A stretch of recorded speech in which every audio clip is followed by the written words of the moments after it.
ദൈവത്തിനു സ്തുതി. ഇന്ന് 2024 ആണ്ട് മെയ് 5 തീയതി.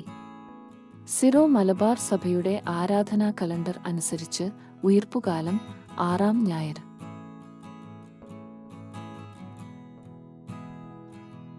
ഇന്നത്തെ വചനഭാഗം. 1 വായന ഉൽപ്പത്തി പുസ്തകം അധ്യായം 9 വാക്യങ്ങൾ 8 മുതൽ 17 വരെ. നോഹയുമായുള്ള ഉടമ്പടി.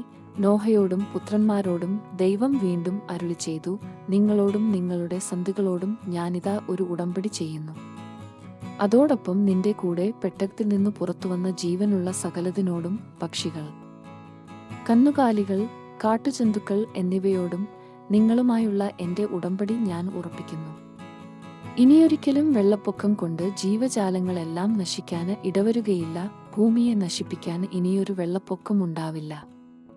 ദൈവം തുടർന്നരുളിച്ചെയ്തു, എല്ലാ തലമുറകൾക്കും വേണ്ടി നിങ്ങളും സകല ജീവജാലങ്ങളുമായി ഞാൻ സ്ഥാപിക്കുന്ന എന്റെ ഉടമ്പടിയുടെ അടയാളം ഇതാണ്. ഭൂമിയുമായുള്ള ഉടമ്പടിയുടെ അടയാളമായി മേഘങ്ങളിൽ എന്റെ വില്ലും ഞാൻ സ്ഥാപിക്കുന്നു.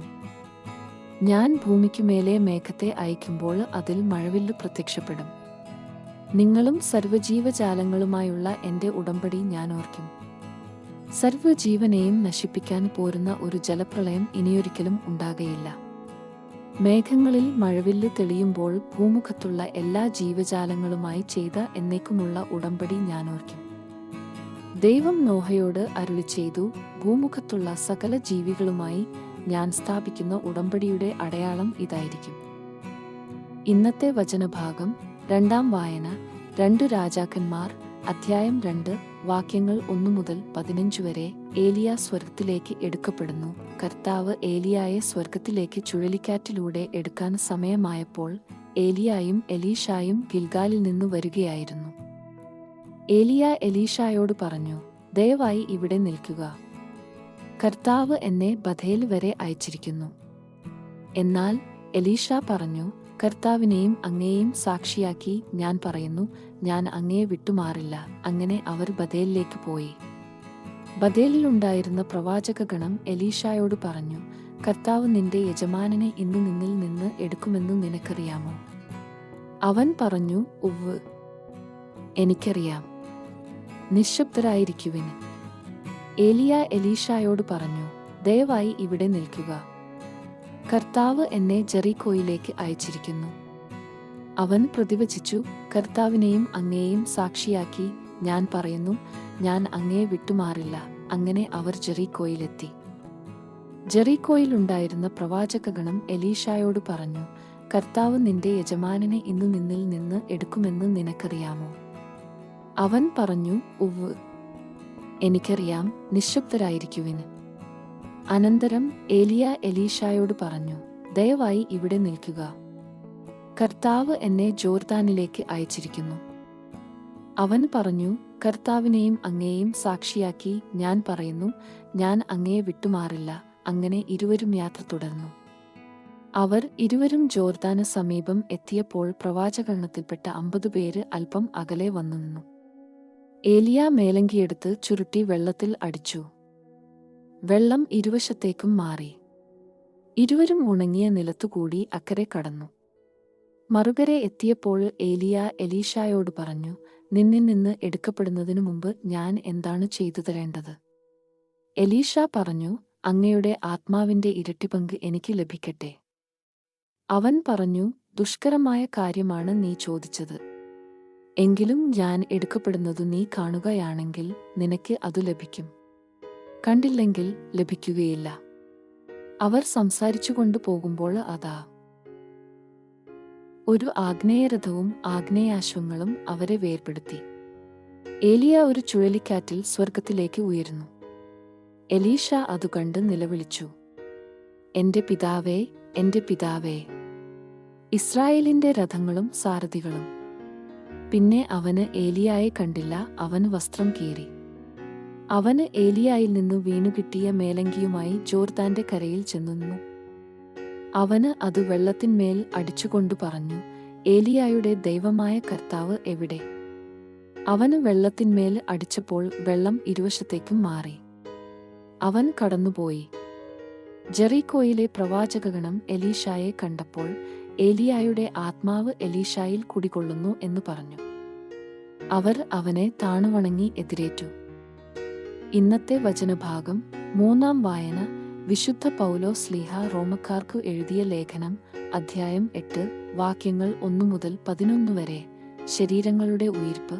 ആകയാൽ ഇപ്പോൾ യേശുക്രിസ്തുവിനോട് ഐക്യപ്പെട്ടിരിക്കുന്നവർക്ക് ശിക്ഷാവിധിയില്ല. എന്തെന്നാൽ യേശുക്രിസ്തുവിലുള്ള ജീവാത്മാവിന്റെ നിയമം നിന്നെ പാപത്തിന്റെയും മരണത്തിന്റെയും നിയമത്തിൽ നിന്നു സ്വതന്ത്രനാക്കിയിരിക്കുന്നു. ശരീരത്താൽ ബലഹീനമാക്കപ്പെട്ട നിയമത്തിന് അസാധ്യമായത് ദൈവം ചെയ്തു. അവിടുന്ന് തന്റെ പുത്രനെ പാപപരിഹാരത്തിനു വേണ്ടി പാപകരമായ ശരീരത്തിന്റെ സാദൃശ്യത്തിൽ അയച്ചുകൊണ്ട് പാപത്തിന് ശരീരത്തിൽ ശിക്ഷ വിധിച്ചു. ഇത് ശരീരത്തിന്റെ പ്രവണതകൾക്കനുസരിച്ചു ജീവിക്കാതെ ആത്മാവിന്റെ പ്രചോദനമനുസരിച്ചു ജീവിക്കുന്ന നമ്മിൽ നിയമത്തിന്റെ അനുശാസനം സഫലമാകുന്നതിനു വേണ്ടിയാണ്.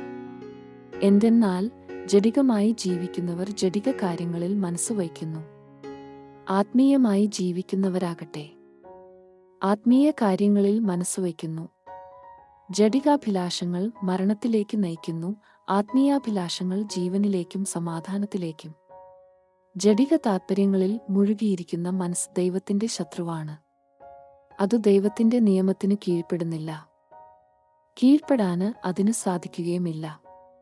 ജഡിക പ്രവണതകൾ അനുസരിച്ച് ജീവിക്കുന്നവർക്ക് ദൈവത്തെ പ്രസാദിപ്പിക്കുക സാധ്യമല്ല. ദൈവത്തിന്റെ ആത്മാവ് യഥാർത്ഥമായി നിങ്ങളിൽ വസിക്കുന്നെങ്കിൽ നിങ്ങൾ ജഡികരല്ല, ആത്മീയരാണ്. ക്രിസ്തുവിന്റെ ആത്മാവില്ലാത്തവന് ക്രിസ്തുവിനുള്ളവനല്ല. എന്നാൽ നിങ്ങളുടെ ശരീരം പാപം നിമിത്തം മൃതമാണെങ്കിലും ക്രിസ്തു നിങ്ങളിലുണ്ടെങ്കിൽ നിങ്ങളുടെ ആത്മാവ് നീതി നിമിത്തം ജീവനുള്ളതായിരിക്കും. യേശുവിനെ മരിച്ചവരിൽ നിന്ന് ഉയിർപ്പിച്ചവന്റെ ആത്മാവ് നിങ്ങളിൽ വസിക്കുന്നുണ്ടെങ്കിൽ യേശുക്രിസ്തുവിനെ ഉയിർപ്പിച്ചവൻ നിങ്ങളുടെ മർത്യശരീരങ്ങൾക്കും നിങ്ങളിൽ വസിക്കുന്ന തന്റെ ആത്മാവിനാൽ ജീവൻ പ്രദാനം ചെയ്യും. വിശുദ്ധ യോഹന്നാൻ എഴുതിയ നമ്മുടെ കർത്താവീശോമിശിഹായുടെ പരിശുദ്ധ സുവിശേഷം അധ്യായം 5 വാക്യങ്ങൾ 19 മുതൽ 29 വരെ. വിശ്വസിക്കുന്നവൻ ഉയിർപ്പിക്കപ്പെടും. യേശു പറഞ്ഞു, സത്യം സത്യമായി ഞാൻ നിങ്ങളോട് പറയുന്നു, പിതാവ് ചെയ്തു കാണുന്നതല്ലാതെ പുത്രൻ സ്വന്തം ഇഷ്ടമനുസരിച്ച് ഒന്നും പ്രവർത്തിക്കുവാൻ സാധിക്കുകയില്ല. എന്നാൽ പിതാവ് ചെയ്യുന്നതെല്ലാം അപ്രകാരം തന്നെ പുത്രനും ചെയ്യുന്നു. എന്തെന്നാൽ പിതാവ് പുത്രനെ സ്നേഹിക്കുകയും താൻ ചെയ്യുന്നതെല്ലാം അവനെ കാണിക്കുകയും ചെയ്യുന്നു. നിങ്ങൾ വിസ്മയിക്കത്തക്ക വിധം ഇവയേക്കാൾ വലിയ പ്രവൃത്തികളും അവിടുന്ന് അവനെ കാണിക്കും. പിതാവ് മരിച്ചവരെ എഴുന്നേൽപ്പിച്ച് അവർക്ക് ജീവൻ നൽകുന്നതുപോലെ തന്നെ പുത്രനും താൻ ഇച്ഛിക്കുന്നവർക്ക് ജീവൻ നൽകുന്നു. പിതാവ് ആരെയും വിധിക്കുന്നില്ല, വിധി മുഴുവനും അവിടുന്ന് പുത്രനെ ഏൽപ്പിച്ചിരിക്കുന്നു. പിതാവിനെ ആദരിക്കുന്നതുപോലെ തന്നെ എല്ലാവരും പുത്രനെയും ആദരിക്കേണ്ടതിനാണ് ഇത്. പുത്രനെ ആദരിക്കാത്തവരാരും അവനെ അയച്ച പിതാവിനെയും ആദരിക്കുന്നില്ല. സത്യം സത്യമായി ഞാൻ നിങ്ങളോട് പറയുന്നു, എന്റെ വചനം കേൾക്കുകയും എന്നെ അയച്ചവനെ വിശ്വസിക്കുകയും ചെയ്യുന്നവന് നിത്യജീവനുണ്ട്. അവന് ശിക്ഷാവിധി ഉണ്ടാകുന്നില്ല, പ്രത്യുത അവൻ മരണത്തിൽ നിന്ന് ജീവനിലേക്ക് കടന്നിരിക്കുന്നു. സത്യം സത്യമായി ഞാൻ നിങ്ങളോട് പറയുന്നു, മരിച്ചവർ ദൈവപുത്രന്റെ സ്വരം ശ്രവിക്കുന്ന സമയം വരുന്നു, അല്ല വന്നുകഴിഞ്ഞു. ആ സ്വരം ശ്രവിക്കുന്നവർ ജീവിക്കും. എന്തെന്നാൽ പിതാവിന് തന്നിൽ തന്നെ ജീവനുള്ളതുപോലെ പുത്രനും തന്നിൽ തന്നെ ജീവനുണ്ടാകാൻ അവിടുന്ന് വരം നൽകിയിരിക്കുന്നു. മനുഷ്യപുത്രനായതുകൊണ്ട് വിധിക്കാനുള്ള അധികാരവും അവന് നൽകിയിരിക്കുന്നു. ഇതിൽ നിങ്ങൾ വിസ്മയിക്കേണ്ട. എന്തെന്നാൽ കല്ലറകളിലുള്ളവരെല്ലാം അവന്റെ സ്വരം ശ്രവിക്കുന്ന സമയം വരുന്നു. അപ്പോൾ നന്മ ചെയ്തവർ ജീവന്റെ ഉയിർപ്പിനായും തിന്മ ചെയ്തവർ ശിക്ഷാവിധിയുടെ ഉയിർപ്പിനായും പുറത്തുവരും. ദൈവവചനമാണ് നമ്മൾ ശ്രവിച്ചത്. നമ്മുടെ കർത്താവായ മിശിഹായ്ക്ക് സ്തുതി.